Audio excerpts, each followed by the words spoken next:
Mohit, close the door.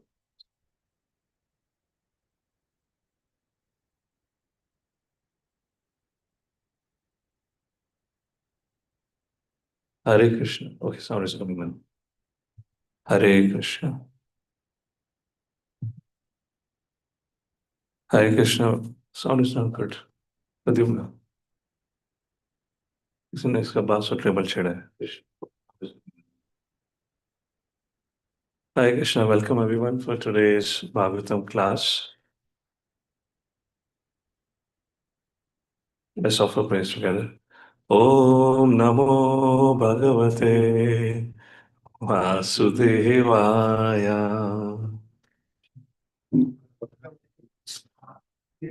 Om Namo Bhagavate Vasudevaya. Om Namo Bhagavate Vasudevaya. Om Namo Bhagavate Vasudevaya. Om Namo Narayanam Namaskritya Naram Chaiva Narottamam Devim Saraswatim Vyasam Tato Jayamadiret Nashtaprayeshu Bhadreshu Nityam Bhagavata Sevaya Bhagavate Uttama Shloke Bhakta Bhavati Nashtaki Krishnaya Vasudevaya Devaki Nandanaya Cha Nandagopa Kumaraya Govindaya Namo Namaha Om Jnanatimirandasya Jnananjanashalakaya Chakshurunmilitam Yena Tasmai Shri Gurave Namaha Namo Vishnupadaya Krishna Prishtaya Bhutale Srimate Bhakti Vedanta Swami Niti Namine Namaste Saraswate Deve Gauravani Pracharine Nirvishesh Shunyavadi Pashitade Shatarine Namo Mahavadanyaya Krishna Prema Padayate Krishnaya Krishna Chaitanya Namane Gautase Namaha Vanchakalpatarubhyasya Kripa Sindhubhyevacha Patitanam Pavanebhyo Vaishnavebhyo Namo Namaha He Krishna Karuna Sindhu Dinabandhu Jagatpate Gopesha Gopika Kanta Radha Kanta Namastate Taptakanchana Gaurangi Radha Vrindavaneshwari Vrishabhanu Sute Devi Pranamami Hari Priye Jai Shri Krishna Chaitanya Prabhu Nityananda Shri Advaita Gadadhar Shivasadi Gaur Bhaktivinoda Hare Krishna Krishna Krishna Hare Hare Hare Ram, Ram Ram, Hare Hare. Hare Krishna, welcome once again. We are reading from 4th Canto, 29th chapter, titled as Talks Between Nārada and King Prācīnabarhi. Sound is still not good. Alright, let's read the text number 1. Prācīnabhirvāca Bhagvam Sevacho Asmabhir Na samyak avagamyate kavayastat vijananti navayam karma mohita bhagavam stevachu asmabhir na samyak avagamyate kavayastat vijananti navayam karma mohita bhagavam sevachu asmabhir na samyak avagamyate kavayastat vijananti navayam karma mohita. Translation and purport by His Divine Grace, A.C. Bhaktivedanta Swami Srila Prabhupada ki. Translation. King Prācīnabarhi replied, My dear Lord, we could not appreciate completely the purport of your allegorical story of King Puranjana. Actually, those who are perfect in spiritual knowledge can understand. But for us who are overly attached to fruitive activities, to realize the purpose of your story is very difficult. Pratik, can you close the doors aside? So,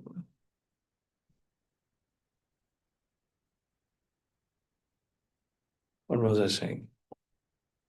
So now the story, the allegory has concluded. And now Puranjana, Narad after concluding the whole story. So how did the story begin with? Oh, okay, the whole context of this discussion. Once again, I'll repeat the key points. So we have the context correct here. So the storyline begins with our Bharishat, Prachini Bharishat. He asks his sons Prachetas to go and perform tapasya to please Lord Vishnu. So Prachetas goes to the forest and they're blessed by the association of Rudra or Lord Shiva. And Lord Shiva speaks Rudra Gita and he taught them bhakti, devotion to Lord Vishnu. In the meantime, Narad Muni, out of his compassion, he decided to visit Prachini Bharishat or Bharishat. And his context or point of view was, he instructed his sons on the right direction. In fact, he himself is engaged in the right action, but with wrong intention. What was his action? He was performing yajna, but the intention of yajna was wrong. So externally, the action was right, but intention was wrong. Therefore, Nārbani appeared to Bharishad. So Bharishad was performing yajna with an idea of ascending to heavens and to do something good for his praja, to enjoy life, to enjoy this life, and to enjoy the life after this in heavens. That was his objective. So Narad Muni to teach the purpose of human form of life and to also to teach him about the fallacies or the flaws of life in the material world, he began to give him a story.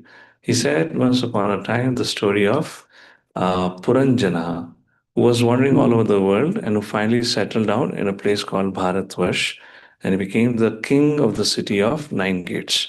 And that's how the whole story began.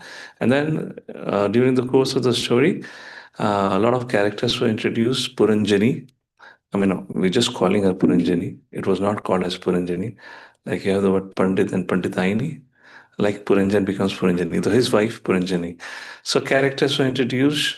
So a female was introduced in the storyline, and then that female and the king Puranjan, they get married, and then their whole journey was described up to the end of Puranjana's death. What happens after Puranjana's death? After Puranjana's death, he takes a birth.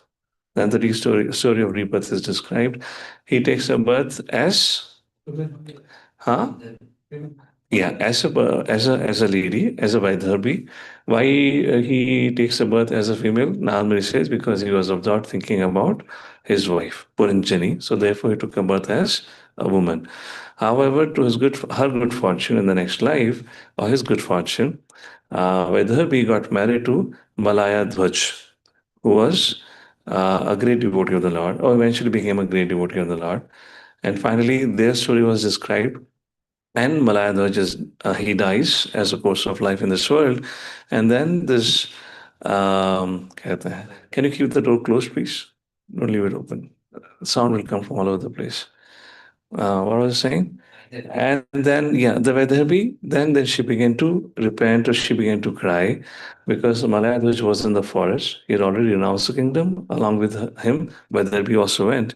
And then she began to cry because the husband is gone. And then there is one more character. The last character of the story was introduced. Who was that? Brahmana. His name was Avignata. So Brahmana was introduced and he told her, I am the friend of your husband. I'm the friend of yours. I'm the actually a friend of you. And then there was a discussion about who that Brahmana was, who was a super soul. And then Advani continues about describing about, how the living entities goes back home, back to Godhead like this. So this was a whole story. After hearing this whole story, the story is concluded where the living entity goes back home, back to Godhead. The fallacies and flaws of this material world have been described. Now in this chapter, verse number 1, Prachini Bharisha says, क्या बोला, क्या समझाया आपने? Story तो अच्छी थी, कुछ समझ में नहीं आया. Can you please kindly decode what were you trying to say? And then, but very nicely he put. This is what I like about, the kind of etiquette this character is present. Please pay attention to what Prācīnabarhi is saying here. I'll read the translation again. King Prācīnabarhi replied, "My dear Lord, we could not appreciate completely the purport of your allegorical story of King Puranjana. Actually, those who are perfect in spiritual knowledge can understand it. But for us who are overly attached to fruitive activities, to realize the purpose of your story is very difficult." What highlights, what do you think, what is getting highlighted here? His humility. Similarly, Dhruv Maharaj said, his great forefather, "Oh, dear Narmani, I appreciate what you're trying to say, but somehow your instructions at this point in time is not resonating with my heart because I have different goal. I've already said, if you want to teach me, instruct me on that is okay. So what you're saying is right, it's not wrong, but it's not resonating to me." Or let's go back to Krishna, Arjuna. He said, "Well, I cannot make my decision because the flaw exists within me." And here Prachini Parishad is also saying, although if somebody was advanced in spiritual knowledge, he would have easily understood what you're trying to say. But because I'm too attached to furtive activities, my mind is contaminated or distracted. Therefore, I'm not able to understand. Can you please elaborate? Now, somebody tells you like this, would you be inspired to give him the answer? Or somebody says, "मुझे समझ नहीं आ रहा आप क्या बोल रहे हो?" You know? Or if in case does not get contaminated. Okay. Or in case the person does not say anything only. And then Nadvani would say, "Okay, all right, class over. I will go to the next place. Try to educate somebody else." So anyway, so this is one of the longest chapter, 85 verses. So in the first 25 verses, Nadmuni will describe all the characters, all the events, what we have already discussed. So let's do a quick recap. Who was Puranjana? A living entity. Who was Puranjani? Material intelligence. Puranjani, when she met Puranjan in the forest, she was accompanied along with 10 male friends. Who were those 10 male friends? Five knowledge. Yeah, 10 senses. Five knowledge senses or 10 senses. And then there was a commander, the head of those servants. Who was the head of the servants? The mind. And then there was also a serpent, a five-hooded serpent. Puranjani was not alone. She was there with her associates. But then there was a five-hooded serpent. Who was the five-hooded serpent? There was life here. And then, so these are some of the important characters. And then we saw the chariot of the body was described. On the chariot and all those, what are the four wheels and axles and everything. Then later on, we saw that how then Malayadhaj was introduced.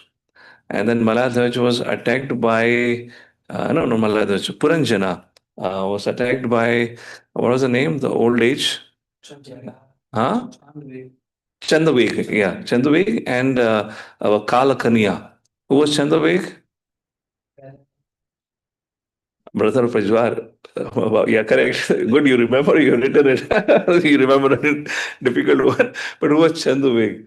He was old age, if I'm correct. Old age and something like that, or fear like this. And there was Kalakanya. Who was Kalakanya?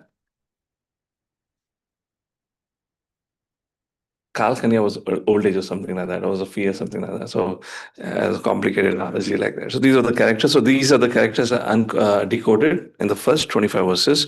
So I'm not going to read that because we have already reflected on that.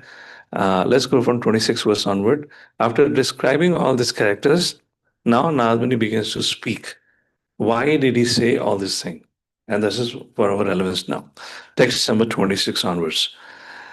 Yadatmanam vignaya Bhagavantam Param Gurum Purushastu Visacheta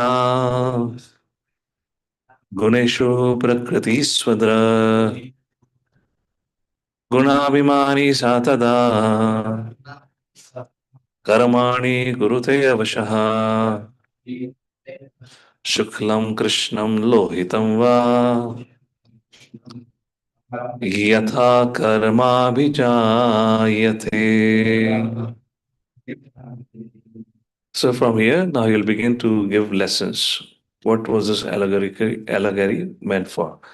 So text number 26, 27. So if you have a Bhagavatam, you can write down. The theme of discussion here is, the first lesson that Nārada teaches here is, Hey Prachari Varishad, we all have minute independence, free will, and we are here in this creation because we have misused it. Translation, please. Mike, somebody read the translation. The living entity by nature has minute independence to choose his own good or bad fortune, but when he forgets his supreme master, the personality of Godhead, he gives himself up into the modes of material nature. Being influenced by the modes of material nature, he identifies himself with the body and, for the interest of the body, becomes attached to various activities. Sometimes he is under the influence of the mode of ignorance, sometimes the mode of passion, and sometimes the mode of goodness. The living entity thus gets different types of bodies under the modes of material nature. Thank you, Bhagavat. So Prabhupada says there are three different types of bodies according to the modes of material nature. And the puppet, there is a focus on the word swadrak. Prabhupada says, meaning, I'm reading the second part of the puppet, one who can see his own welfare. So please read ahead. The living entity's constitutional position is very minute. Okay, go ahead. The living entity's constitutional position is very minute and he can be misled in his choice. He may choose to imitate the supreme personality of Godhead. A servant may desire to start his own business and imitate his master, and when he chooses to do so, he may leave the protection of his master. Sometimes he is a failure and sometimes he is a successful. Similarly, the living entity, part and parcel of Krishna, starts his own business to compete with the Lord. There are many competitors out to attain the Lord's position. There's so many competitors. So in general, atheists are competing to become the Lord. Not only that, even in the spiritual tradition, what we call as Mayavadis, they're also competing to become with the Lord. Not only those who do not believe, even those who believe in Vedic sciences, even there is so much confusion. Many of them want to become God, and they speak like that. Please go ahead. But to become like the Lord is not at all possible. Giriraj Maharaj, when he had met Prabhupada in Boston in his very first meeting, he challenged Prabhupada. He was reading these, impersonalist books, so kind of philosophy was far much more widespread. So he said, Prabhupada, something on the direction of, Swamiji, I have read, we all are God. I am God, you are God, and everyone is God. Why are you calling us or teaching us that we should become servant of God? And Prabhupada said something very interesting. I'm just paraphrasing the conversation. Prabhupada said, see, if you think you are God, why would God create a competition for himself? As a devotee, because we are servants of the God, the Lord will facilitate and guide us. But for those who want to become God, why would Lord help? And do you think by your endeavor you can become God? And then Maharaj reflected as a boy that time. He said, when I heard that conversation, it made logical sense. He said, why God create a competition for himself? How can we all be God by that logic?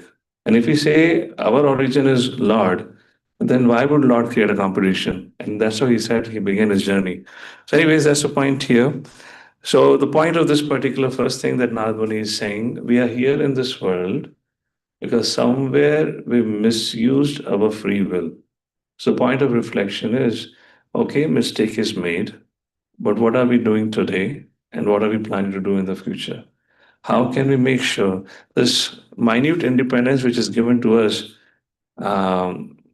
may be good, but more than good, it does more damage to us.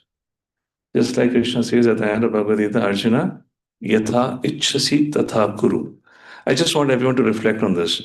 Who is literally qualified, or to whom should we say, Yatha Ichchasi Tatha Kuru? Imagine if you're told, do whatever you want to do. What exactly we're going to do with our life? Even in spiritual tradition, you see, because of the way Prabhupada have created a system, he's created certain boundary. कम से कम 16 माला तो करेगा if he has to be part of ISKCON. At least he'll have to follow 4 regular principles if he has to be part of ISKCON. But apart from that, there is no restriction. Yes or no? Attending morning program, no restriction. Attending Bhagavatam class, no restriction. Reading or hearing, no restriction. Because there is no restriction, then there comes Yatha Ichchasi Tatha Prabhu. Do what you like to do. And when there is no restriction like this, we kind of go in all the directions. Yes or no? So, this subject matter of minute independence, free will has been given, is something for us to reflect on a daily basis. How am I using my free will? Am I exercising it rightly, or am I making the same mistakes because of which I'm here in this material world? Misusing my free will. Text number 28. Let's go to next. Now, Nadmani says, Hey Prācīnabarhi, there are 3 modes of material nature which determines your destination. Please read the translation. Those who are situated in the mode of goodness act piously according to Vedic injunctions. Thus, they are elevated to higher planetary systems where the demigods live. Those who are influenced by the mode of passion engage in various types of productive activities in the planetary systems where human beings live. Similarly, those influenced by the mode of darkness are subjected to various types of misery and live in the animal kingdom. So, mode of goodness, as Krishna says in Bhagavad Gita, takes you to upper planets, Brahmalok, Tapalok, Janalok, etc. Passion keeps you on this planet, and Tamoguna takes us to lower planets or lower species of life. That's the idea. Text number 29. Now, Nadmani says, Prācīnabarhi. So, first thing is because we have misuse of free will, therefore we are in this creation. Now, after coming into this creation, according to the mode which is predominating on us, we take birth in different venues and different species. Now, the third thing, it's very, sequentially he's putting out the point. Now, the third thing in 29th verse, Nadmani says is, now being in this world, the modes of material nature, which is a manifestation of Maya, it makes us literally like a haunted ghost or haunted person. Ghost is not haunted, ghost haunts other. I mean, haunted person. Text number 29. Translation, please. The impact of modes of material nature. Please read. Covered by the mode of ignorance in material nature, the living entity is sometimes a male, sometimes a female, sometimes a eunuch, sometimes a human being, sometimes a demigod, sometimes a bird, an animal, and so on. In this way, he is wandering within the material world. His acceptance of different types of bodies is brought about his activities under the influence of the modes of nature. So, Maya makes a person act as if he is haunted by a ghost. How does it happen? Well, I mean, before we get into the purport, we can decode it or else we'll read the purport. Any idea how does it happen? What happens when somebody is possessed by a ghost? Huh? Mind is being captured. That's okay. How does he act is the question. Like the ghost. Like the ghost. Okay, like the ghost. He acts. How does the ghost act? Is that the question precisely? So somebody is possessed, he loses his originality. He does not behave how he used to behave. He's behaved as somebody else. So what Nārada is saying, so when you come in this world, sometimes you acquire a body of a male. And then you begin to act as if you are a male. Then sometimes you acquire a body of a female. Then you begin to act like as if you're a female. Then you get a body of a dog, you begin to act like a dog. You begin to bark like a dog because you're in a body of a dog. Like this, acquiring different bodies, you begin to act like it as if you are the body. But you are a spirit soul, you're none of it. Therefore, I like this verse. Mame vamsa jiva loka, jiva bhuta. That word bhuta has a different meaning, but in the context of this, jiva bhuta sanatana. Manashashrani Indriyani, the moment he's caught with the senses and the mind in this world, he becomes like a bhoot. Just for a second, think about, we had this story of Puranjana, living entity, who was a king, who was a male. And in the very next, so when he was in the male body, he was acting like a male. And that living entity, Jivatma, then when he got the next body, he was a female. And then he was supposed to act like a female. And that's what Nārada is saying. Everyone in this creation is like a ghost. They don't know what is their original identity. And they take that possession so seriously as if their true identity, and then they die, they give up that body, acquire another body, and then they begin to act like that. So that's the point he's making. Prabhupada writes in the purport, the living entity is never material. His material conception is simply a mistake due to forgetfulness. He is as brilliant as the Lord. Both the sun and sunshine are very brilliant. In the next paragraph, Prabhupada writes, under the influence of Maya, the living entity becomes exactly like a person haunted by a ghost. So when does this person becomes free from the ghost? When somebody comes उस पे झाड़ू मारता है, you know, क्या कहते हैं उसको, तांत्रिक or somebody, ghostbuster English में कहना. So who is a ghostbuster for a living entity? So Guru. That's what Krishna says. Tadudhi panipatena pariprashana और as चेतन चेतन ब्राह्मण्य भ्रमित कोने भाग्यवान जीवा Guru Krishna प्रसादे पाए bhakti lata बीज. Okay, so that's the point in text number 29. Text number 30 and 31. So now Nārada says, so hey Prācīnabarhi, our situation in this world is like that of a dog, kukura.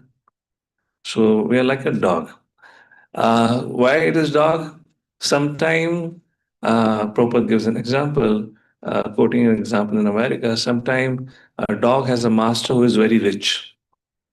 And sometimes Prabhupada said, even the master, they leave all their wealth on the name of the dog. You know, so those who have master, they live a very good life. But there are many dogs who do not have a master and they keep wandering from one place to another. So in other words, either of them, both are struggling. So our life in this world is like a dog. So we have, idea is dog is to have a master. So some dog have got a good master, they live their life peacefully, and while others do not have a master. So the point here Nārada is saying, why don't we accept Krishna as a master if anyways we are a dog? Dog means we are a servant. Why become a servant of Maya? Text number 30 and 31 translation, please. The living entity is exactly like a dog who, overcome with hunger, goes from door to door for some food. According to his destiny, he sometimes receives punishment and is driven out, and at other times receives a little food to eat. Similarly, the living entity, being influenced by so many desires, wanders in different species of life according to destiny. Sometimes he is high and sometimes he is low. Sometimes he goes to the heavenly planets, sometimes to hell, sometimes to the middle planets, and so on. In the middle of the purport, Prabhupada writes, if you can see that, therefore, to liken the conditional existence of the jiva to that of a dog is very appropriate.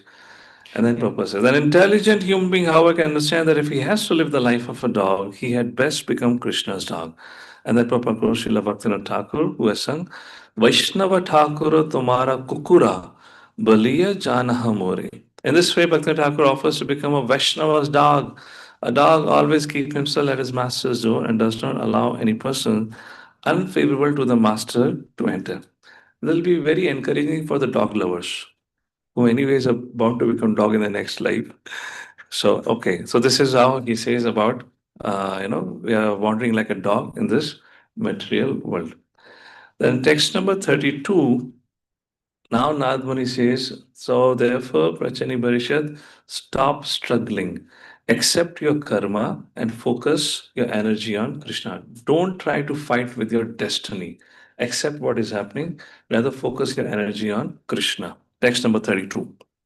दुखेषु एकत्रेणापि दैवभूतात्म हेतुषु जीवस्य न वयवच्छेदः स्याच्चेत् तत्तत् प्रतिक्रिया. Please go ahead. Very important verse. The living entities are trying to contract different miserable conditions pertaining to providence, other living entities or the body and mind. Still, they must remain conditioned by the laws of nature despite all attempts to counter these laws. So what Nadman is saying, how many of you will agree, regardless of your devotee or non-devotee, or if you can reflect on the past also, a nature of our mind is, let's say हमें गर्मी लगती है तो तुरंत we begin to find a solution to counteract it. If we feel cold, immediately begin to counteract. Our whole focus, our energy goes on sorting that particular problem. Yes or no? So Nadman is saying here, well, that is happening because of our karmic reactions. Rather than fighting and changing your present and destiny, accept what it is and focus, dedicate your energy towards Krishna. And in that context, Prabhupada quotes a beautiful verse from Narad Muni, Tasyeva hetu prayate kovidu na lapyate yad brahmata upariyadaha. So everyone is wandering in that creation. But hey, Vyasdev Narad Muni said, what should be the aim of life? Tasyeva hetu prayateta prayatna. Kovidu, a learned one. What should be the attempt of a learned person? Don't aim for anything that you will find within this mortal world. Because after all, everything is temporary. Aim for the thing which is eternal. Tasyeva hetu prayateta kovidu na labhyate. Don't find. You will get in the 14 minute this planetary system. Aim for spiritual world. Like that, Narad Muni is encouraging. Another word, take to Krishna consciousness. Let's read the last paragraph, last purport. Actually, the material condition cannot be improved. On it? Actually, the material condition cannot be improved. The process of improvement means accepting another miserable condition. The process of improvement means accepting another miserable condition. Any reflection what it means? Prabhupada would often give an example. The car was invented with an idea that will solve our commute problem.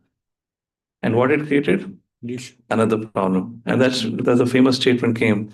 Material problems cannot be solved by material solutions. Material problems can be solved by spiritual solution. That's the point here. The process of improvement means accepting another miserable condition.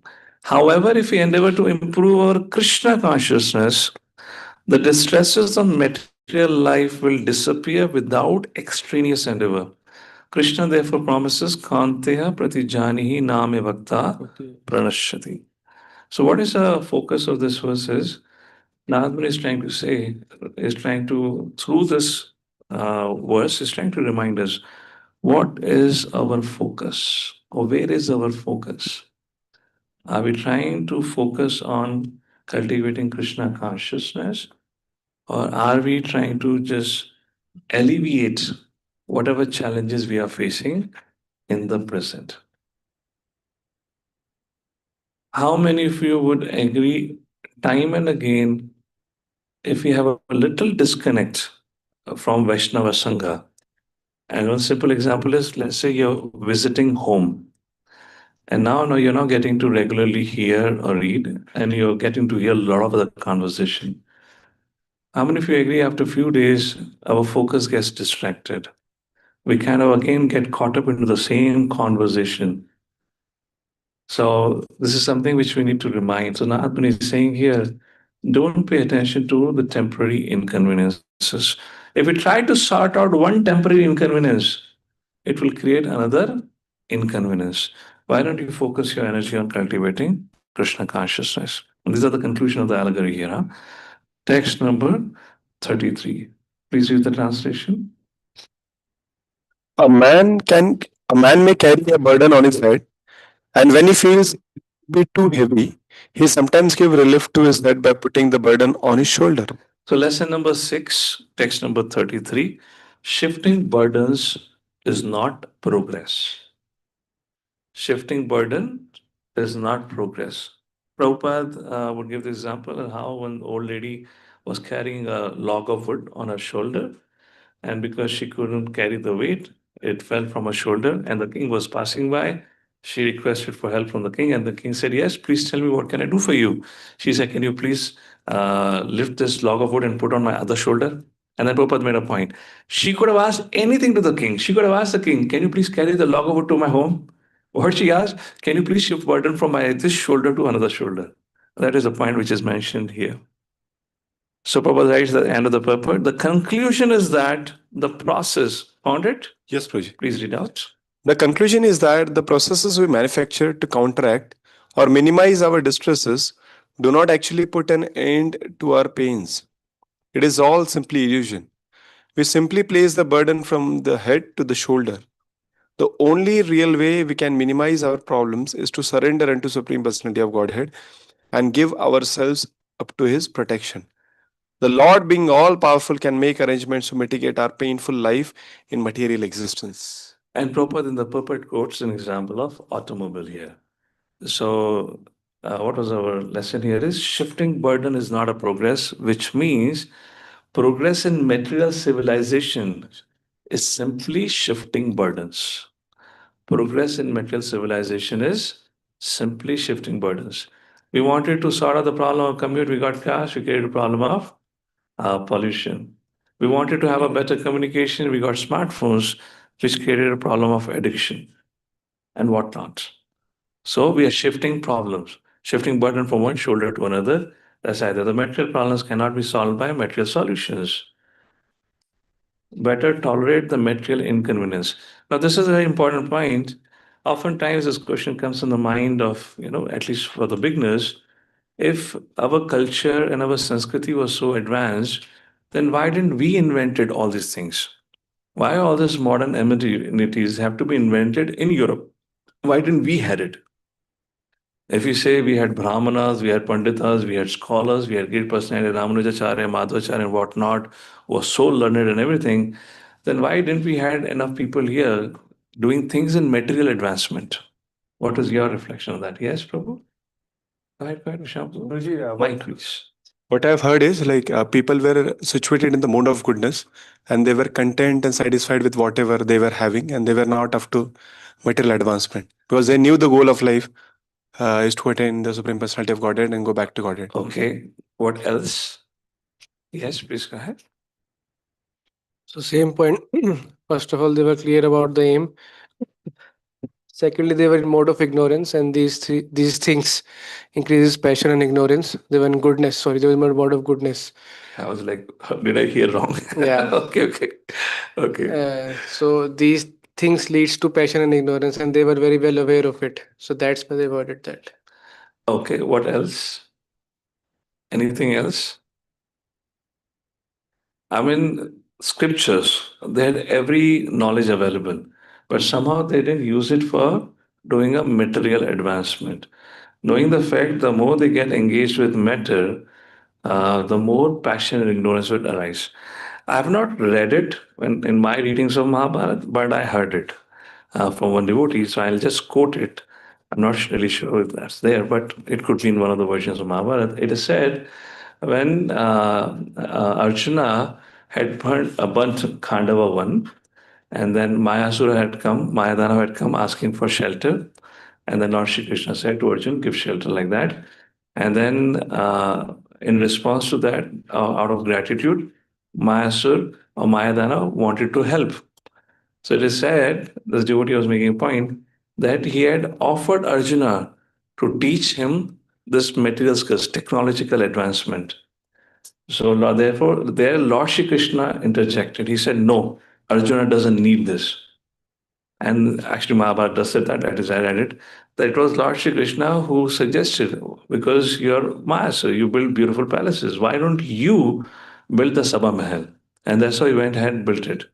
So there the point of the speaker was saying, Krishna, Mayasur, which represent Asuric generation kind of a thing, they had the whole material skills of all this modern advancement.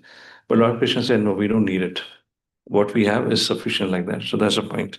So anyways, although despite having all the knowledge, all the resources available here, everything, why our ancestors didn't go for this, knowing the fact the material problems cannot be solved by material solutions. The problem with persist. The bottom line is, how much ever you want to create a solution here, the problem will still persist. It will just move the burden from one shoulder to another shoulder.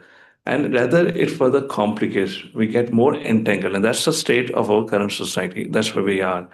All right, text number 34, lesson number 7. Now, Nadmani says, Hey Prachani Barishad, you cannot wake up from a dream with another dream, which means no fruitive actions can counteract any of your past fruitive reactions. You cannot sever your bond of attachment to material life by making a progress in material life. So, dream cannot counteract a dream. Please read the translation. Narad continued, Oh, you are achieving more simple activities. No one can counteract the effect of protein activity simply by manufacturing a different activity devoid of Krishna consciousness. Also, subjectivity is due to our ignorance. When we have a troublesome dream, we cannot relieve it with a troublesome hallucination. One can contract a dream by only by awaking. Similarly, our mental existence is due to our ignorance and illusion. Unless From text number 32 onwards, Nagmani is speaking about material problems cannot be solved by material solution. The same thing continues. So dream cannot counteract the problem. Another dream cannot counteract the problem of another dream. Text number 35, now he gives an analogy to explain. Please read the translation.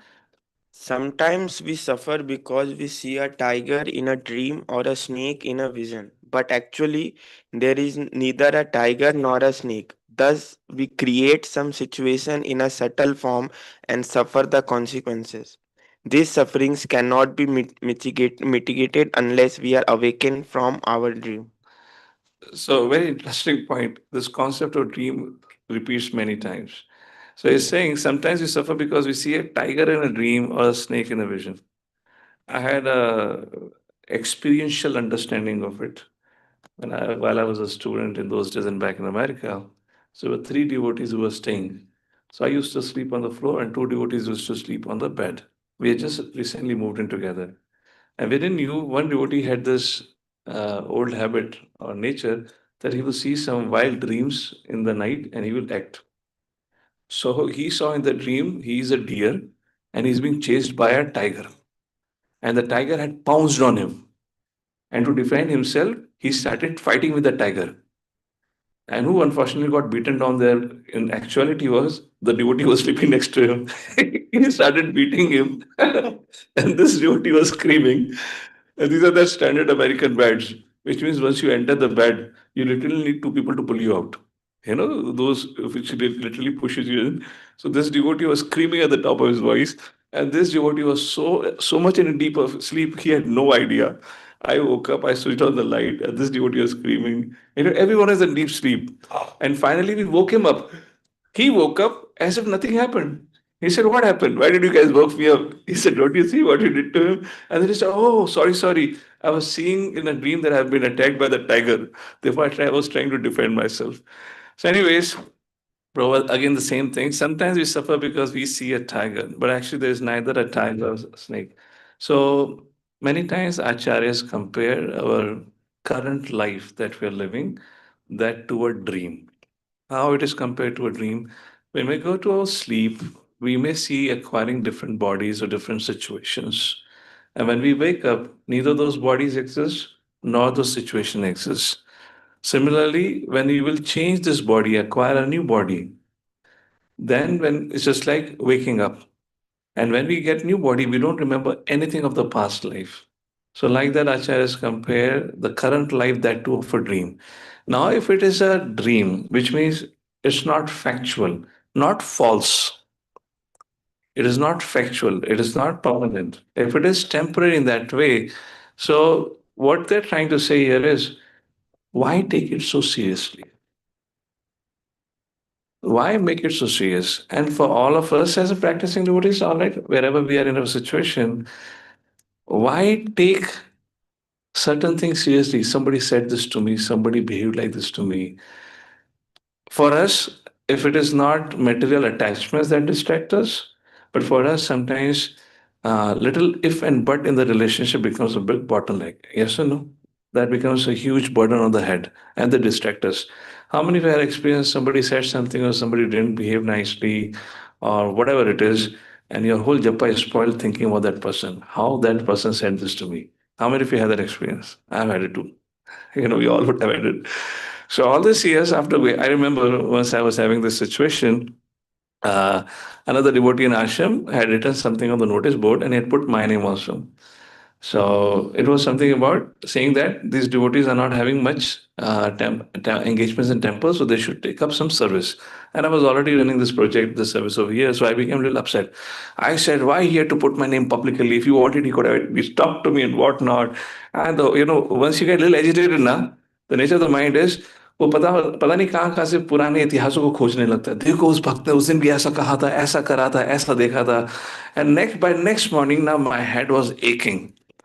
And when you go with this to japa, it gets amplified. Japa doesn't sort it out. It amplifies. You're overthinking. And with a very sad, grumpy face, I went to one of my senior. I said, Prabhu, this is what happened. Why did he say like this? Why he had to do like this?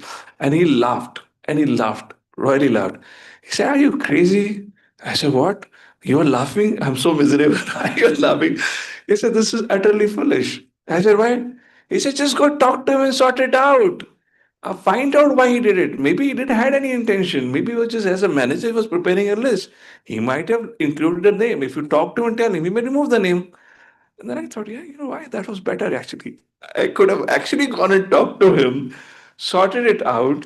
Wasted my 24 hours. How many become victim like this? And we go on overthinking, overcooking. So you can remember this verse. Even that situation is temporary. Don't waste our life. And we get so distracted, and all our energy is focused on that person and that situation. Okay, text number 36 and 37. Please read the translation. The real interest of the living entity is to get out of the nescience that causes him to endure repeated birth and death. The only remedy is to surrender onto the Supreme Personality of Godhead through his representative. So lesson number 9 in this verse, Nārada is trying to say the real self-interest is taking shelter of Vasudev, taking to bhakti. And this is what actually Nārada wanted Prācīnabarhi to do. And for bringing him to this point, the whole allegory was described to him. Text number 38. So how do we cultivate bhakti? How do we take shelter of Lord?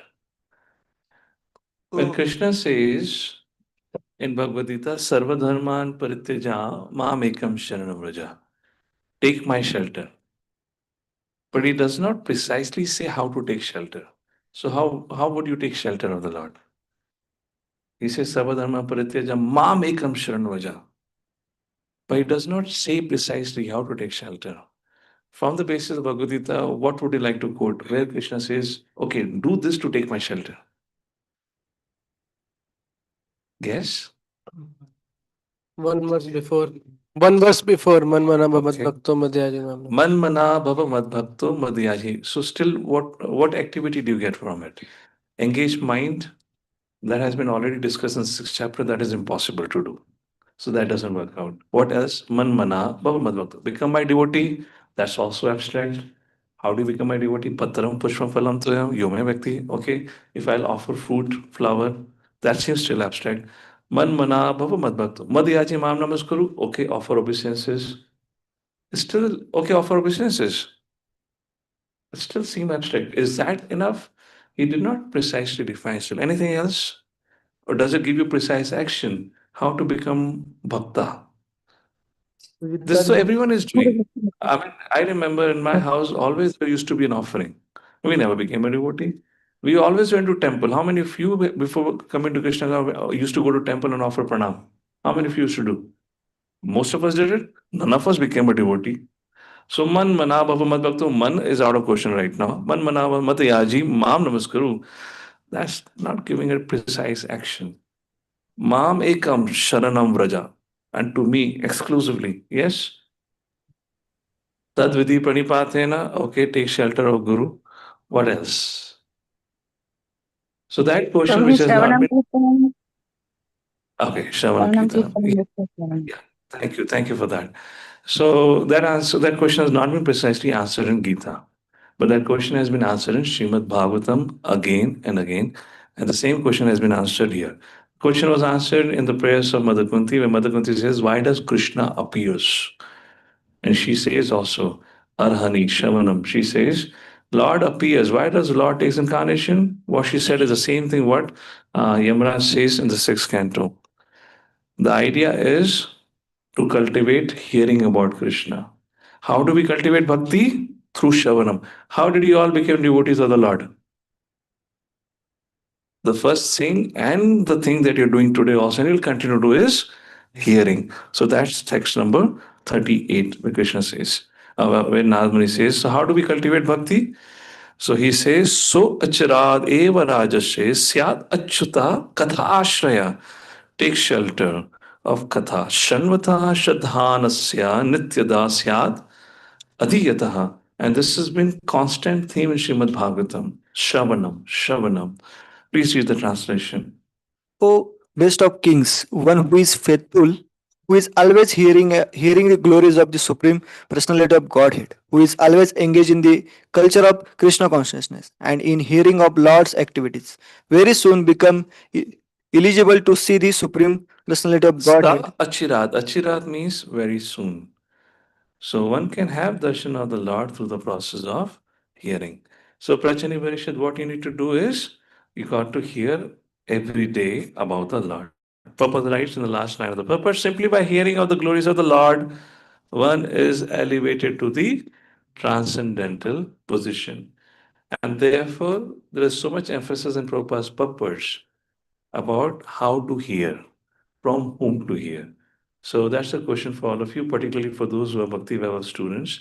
Find out the exact verse, not verse, the purpose, where Prabhupada talks about how to hear, from whom to hear, and what should be the qualification of the listener and the qualification of the speaker. Write down as a homework and try to find out the answer for this.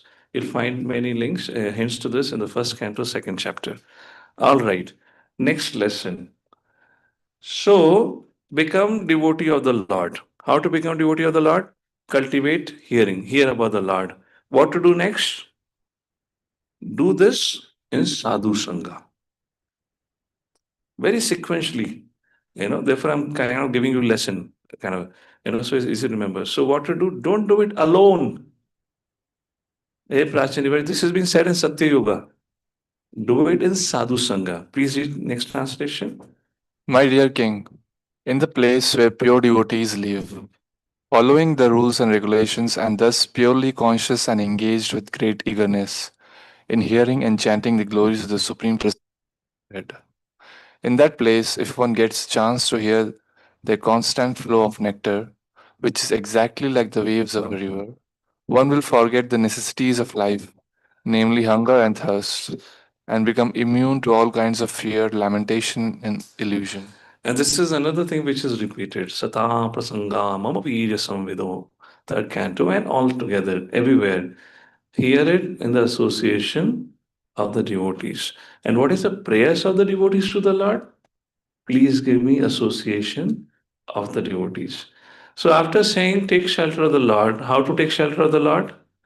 Hear about him. How to hear? Hear in the association. And then the next verse, lesson.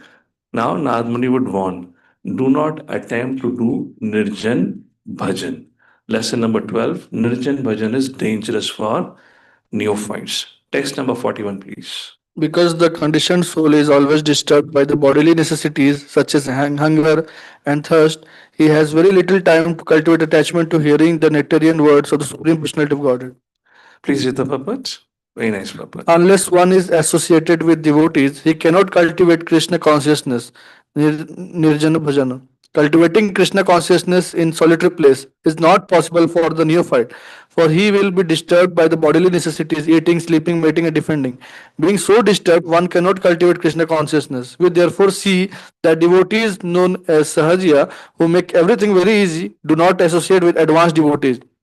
Such persons, in the name of devotional activities, are addicted to all kinds of sinful acts, illicit sex, intoxication, in gambling, and meat eating.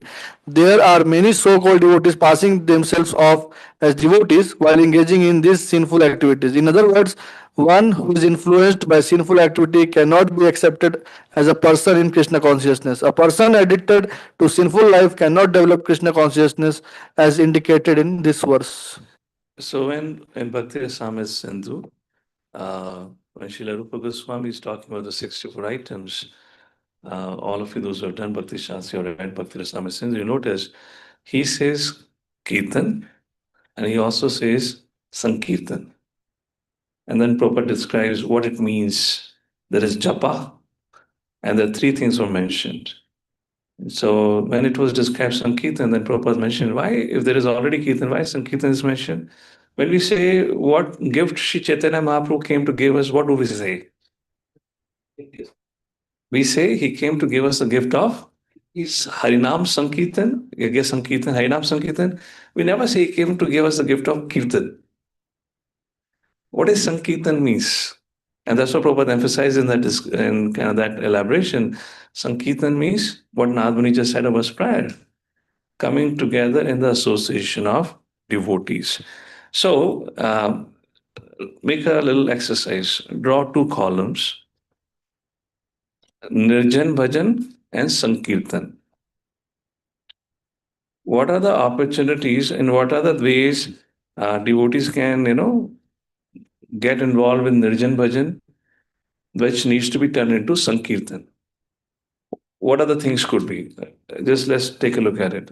Quickly reflect on it. What are the things that will activities of devotees of Shravanam, Kirtanam, Vishnu Smaran, Padam, Sevanam, Archanam, Vandanam, Dasyam, Sakhi, Matma, Nivedanam can tend to become Nirjan, which ideally has to be Sankirtan. Getting the point? So think about what are those activities which can fall into the category, our activities can fall into the category of Nirjan.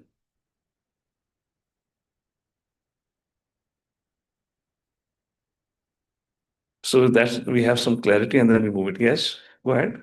In the Nirjan Bhajan, Activity. What activity of our can fall into Nirjan Bhajan? Give example. the people are mostly in the fasting mode and then so on. But actually, It is about you. How your activity can fall into Nirjan. Give me one quick example. Chanting. Yeah. So that can fall into chanting alone. That's also Sankirtan. We have our own japa as an opportunity to connect with the Lord.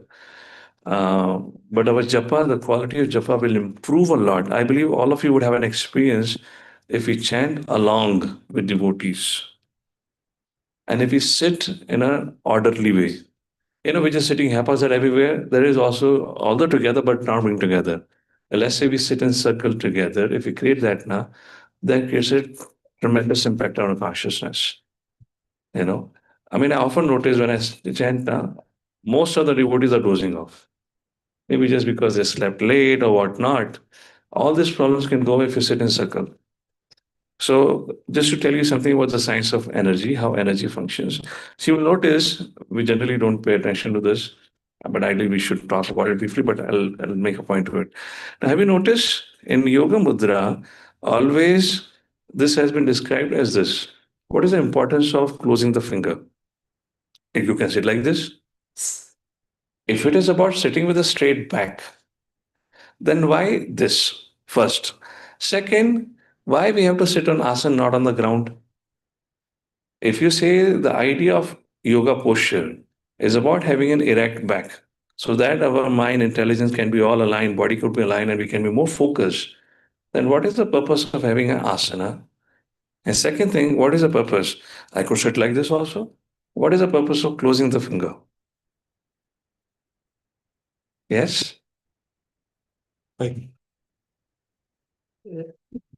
This closing a finger is known as Gyan Mudra, and these 5 fingers that are meeting. I can't hear you. Be louder. This closing finger, this is known as Gyan Mudra. Okay. Different mudras are there. Dhyan mudra, Gyan mudra. Basically, Lord Buddha is seen in this mudra, Gyan mudra. Okay. Yeah. So this our fingers are emitting some energy. So by forming these different mudras, we create different for concentration meditation. Gyan mudra is used basically. Okay. And asana is recommended in yoga so that if we have to do yoga postures also and anything, so that it's a sacred space. First of all, we should not take anyone other's asana because that is our sacred space. The question is, why even need an asana? To protect our energy. To protect our energy. How is our energy getting protected? Basically, in that asana, just we create the energy. When we do our chanting, we create an energy. Yep.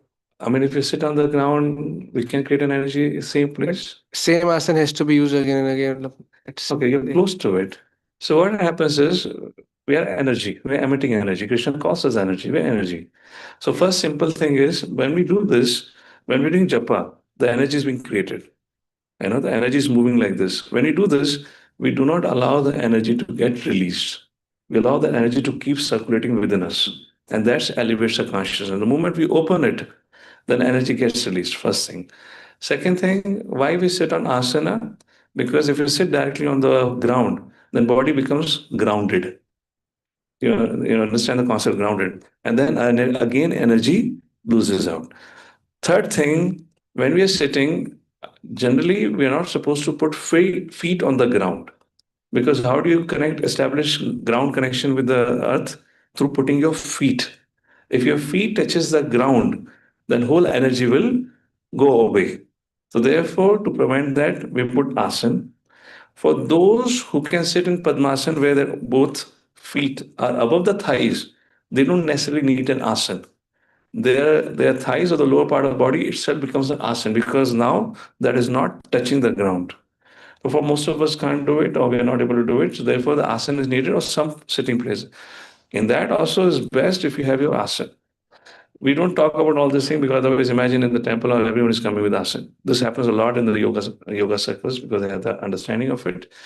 We kind of our approaches, we depend on the Lord. But this is how the energy functions. Why did I came to the topic of energy here? What was being discussed on it? Yeah, so the point is, just like within my body, when we are chanting, we are creating an energy, creating a kind of a space for that which we can utilize. And similarly, imagine you're sitting with 5-6 devotees like now. That will create its own reverberation, it will create its own energy. And in that also, the best way to sit is in a closed loop. What I'm saying is not sit erratically, sit randomly. When you close it, the energy does not escape or release it. So, example, you're creating a circle. If there's a circle, then energy won't move like this because energy needs a trajectory, circular trajectory kind of a thing. But let's say you're sitting like this, then there would be an escape. So those who sit in circle, these are traditionally things which our devotees used to do. Because we don't have a space here, we don't do it, but generally at times, many times I've said, at least sit in the periphery. So at least there is some kind of energy flow which is happening. So these are the things that helps. Otherwise, we are chanting, but God knows only what we are chanting. Half of the time we are dozing, or most of the time we are thinking about something. But these mechanical things can at least help us a little bit. That was the idea. So again, the original question was Nirjan Bhajan, Sankirtan. So yeah, activity. That was a question to all of you. So one is japa. For those of you living at home, may not be possible every day to do that, but at least I did not emphasize so far all this for all of you because of not having much enough space.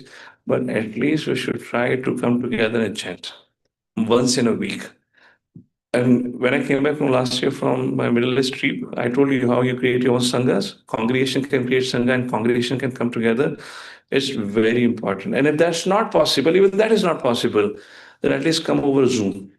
So at least even that will give you some. But Zoom में आने का फायदा नहीं होता if people switch off the camera. And then it serves no purpose to nobody.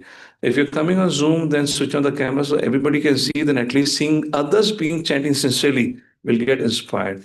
These are some ways we can, overcome this nirjan, which can become japa, can become nirjan. What else? Smaranam, which means what? Smaranam means what? Thinking about remembering the Lord. मैं that तो अकेले करोगे, उसको साथ में hearing, possible, do it in group together. The point is, if we do it by ourselves, and if we are used to it, then we will hear what we want to hear, and we'll get up the moment we want to get up. There would be lack of discipline. How many of you think that a little discipline can be helpful for me?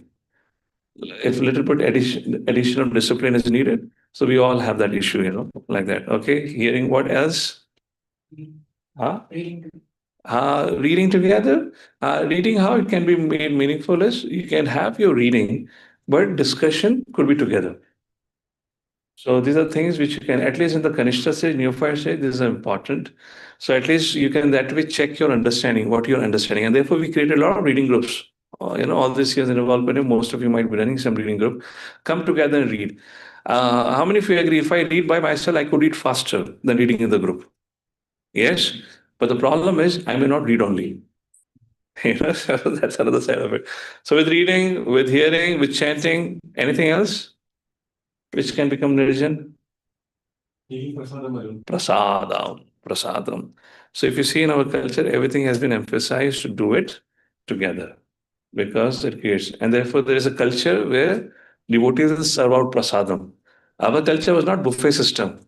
Go and serve yourself. Our culture was serving. I'm just saying why traditionally these things were there, so that we stay together and we progress together. All right. So let's summarize our discussion for today. So we discussed around 12 points. These are the things. So text number 26 onwards. So first thing was misusing minute independence to compete with God. That's the reason we are here. And the Prabhupada writes in the purpose, take shelter of the Lord. Recognize Krishna as the Lord. Stop imitating him. Next, when we come to this material world, then modes of material nature determines our destination. Take to bhakti to rise above the modes of material nature. Then we are caught up by the modes of material nature. Under the influence of modes of material nature, we take different bodies and we act like ghost haunted person. How to overcome that ghost haunted situation? How to overcome that ghost haunted situation? Take shelter of bona fide guru. I kind of put it into points because this is the essence of Nārada Muni's instruction. Sometimes people like top 10 instructions. It's a top 10 instruction of Nārada Muni, so better you remember something. Our situation in this world is we're living like a dog going door to door. And Nārada Muni says an intelligent person would prefer to become a dog of Krishna, at least to have a faithful master. Next, the nature of life in this world is we're shifting burdens from one shoulder to another. There is no point of material problems cannot be solved by material solutions. What to do? Surrender to Krishna. And then trying to wake up from one dream with another dream. Again, awaken to Krishna consciousness. And the analogy is suffering from imaginary tigers. And then uske baad, so a living entity in this world do not know his real interest. His real interest is becoming God conscious. So how do we see the Lord? We don't see the Lord by his eyes. We see the Lord through the process of hearing. So cultivate bhakti. How do we cultivate bhakti? So when Krishna says Sarvadharman Parityaja Mam Ekam, that is through the process of hearing.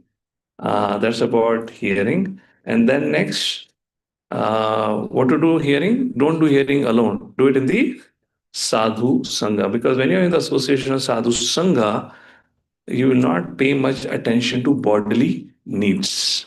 That was mentioned in the translation.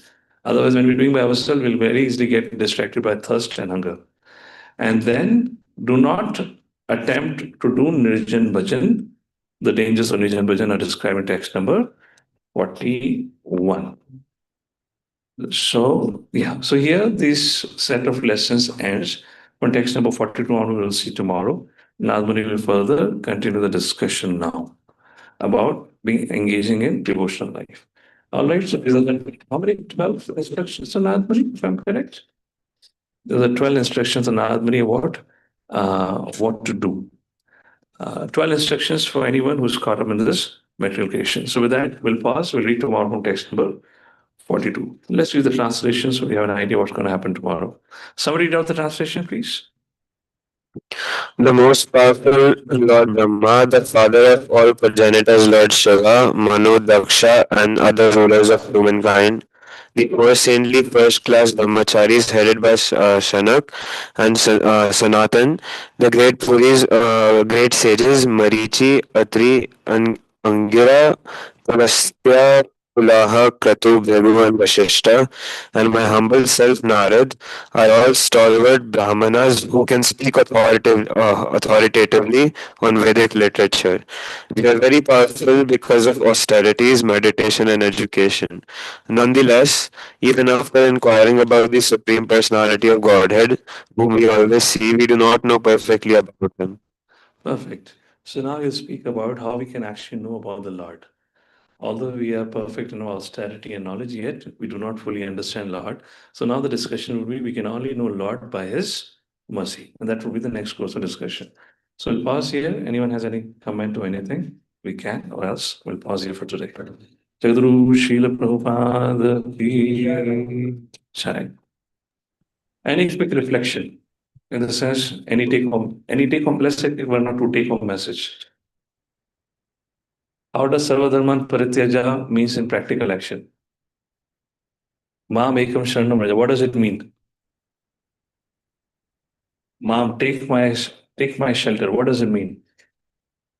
Hearing the Yes, glories of Lord. which has not been explicitly mentioned in Bhagavad Gita, but that's the theme of Srimad Bhagavatam. So how do we take shelter of the Lord? Or how do we cultivate devotional life? By the process of hearing. And that's what Prabhupada gave us every morning and evening. What else? Anything else? Important point to reflect on? That was about how to take shelter. And then we also discussed about how not to, our movement is our Sankirtan, practice in the association. We will be very careful of the traps. And in that context, I made a point. We so easily get, disturbed because somebody said like this and that, and I gave my own example. Something like this happened. Why don't you just go and talk to devotee? Prabhu, I didn't like this. Is there some reason for this? Maybe the other person had something. And some of you might have, those who are parents, they might have seen, when the kids fight with each other, and when you look into the problem, you realize oh, it's just nothing. They both meant good, but it was a misunderstanding arising because of miscommunication. The communication was not done either completely or communication was, improperly way, the way it was spoken like that. And then we make a big issue out of it. It doesn't exist. Okay, so be in the association of devotees like that. All right. Yes, you had something to say? Guruji, about dream. So what is About? the dreams? Dream, yeah. So There's many a whole dreams. shastra about dreams.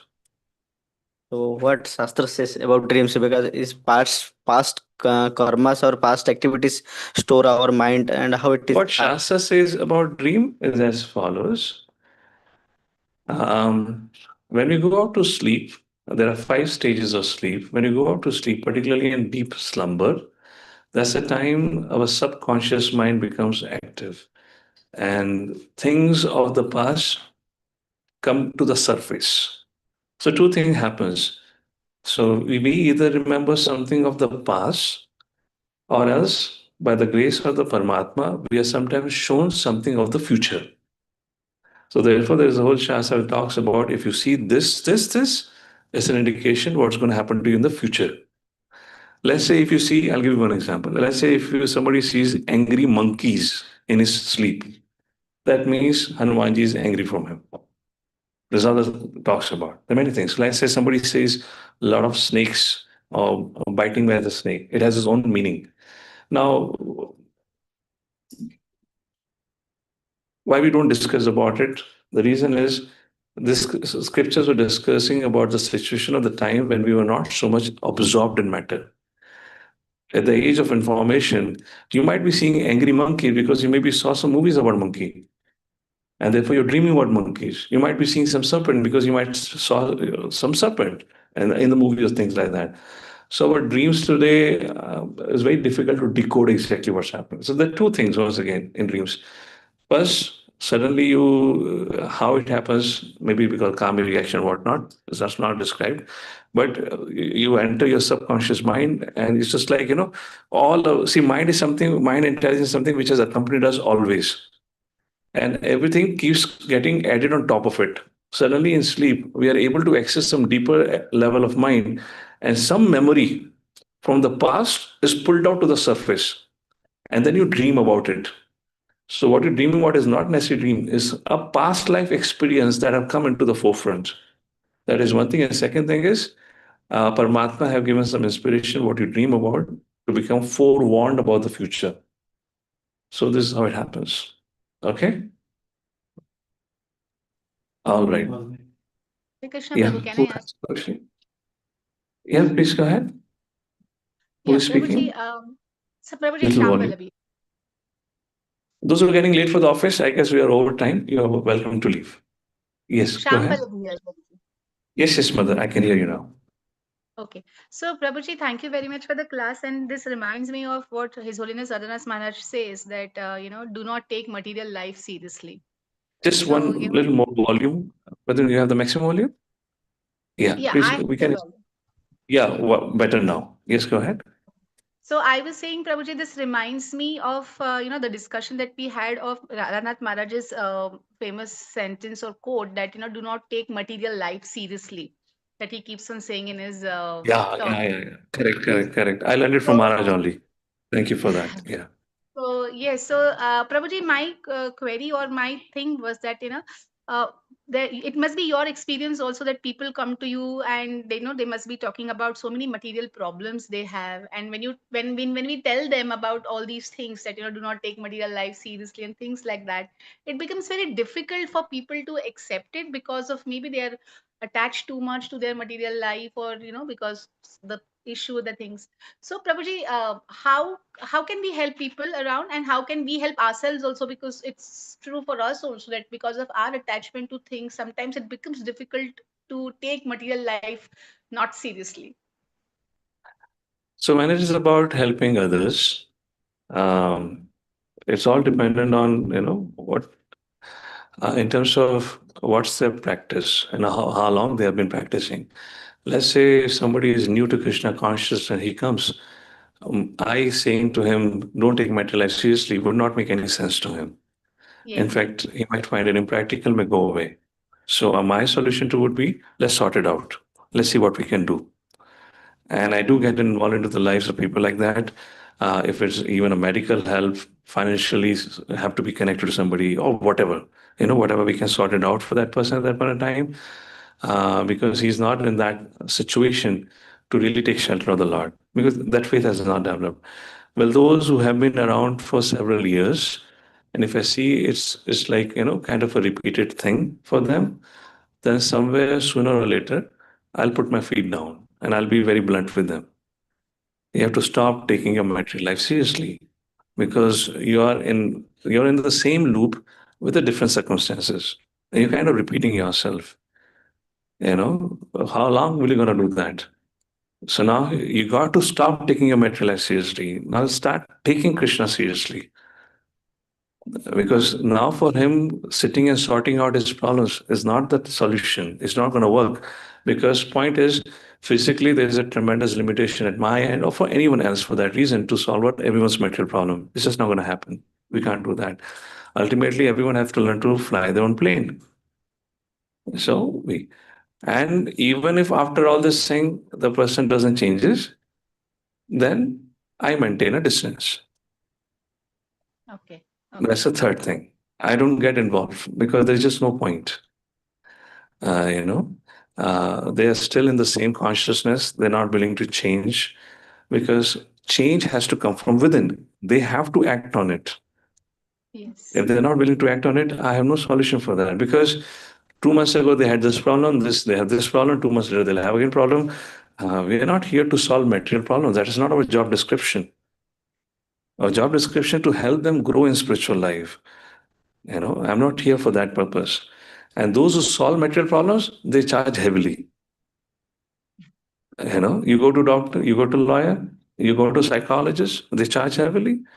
So we don't want to become somebody like, free advice and people so many times. So these days I keep on passing them. Okay, you go to this person, you go to this person, sort out first and then come, like that. So third is I don't entertain. Now, when it comes to our own situation, when we are in that situation, see, even I can be in that situation, anyone can be in that situation, then we cannot help ourselves. Because the way our mind functions, when we are in a situation, we cannot think of out of the box. We are stuck into it. Hindi में दलदल कहते हैं ना, English में क्या कहते हैं उसको? Quicksand. It's like that becomes a quicksand for our mind. We cannot come out of it. To come out of it, therefore, we need a helping hand of a third party who can pull us out. And the person who has to pull us out has to be more powerful than us. Otherwise, we'll pull him with us in the quicksand. So therefore, for whom we go and ask for guidance, he has to be, properly situated. And of course, what matters most is the relationship. If we can go and ask and take guidance, and then we are willing to follow. Because what happens when you're in a quicksand now, when you'll get an advice, you will not like it. You will first of all acknowledge it also. It takes tremendous maturity and purity of the heart, just like Prācīnabarhi had. What did Prācīnabarhi said in the beginning of this chapter? He said, Nārada, whatever you have said is correct. However, only those who are spiritually advanced can understand. I, being caught up in my fruitive action and reaction, cannot understand. And that is what Nārada is saying. Why did he do this whole allegory? But that fellow is caught up into that. But the beauty is, Prācīnabarhi at least had this much understanding about him that I'm caught up into it.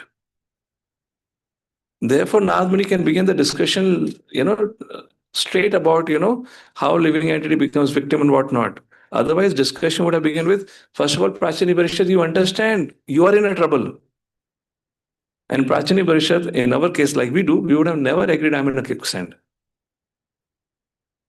So this is another very major challenge, and that's where the emotional, those who are too much emotional, this is where rationality is needed. And this is what difference between rationality, logic, and emotion. Emotion binds us, logic frees us.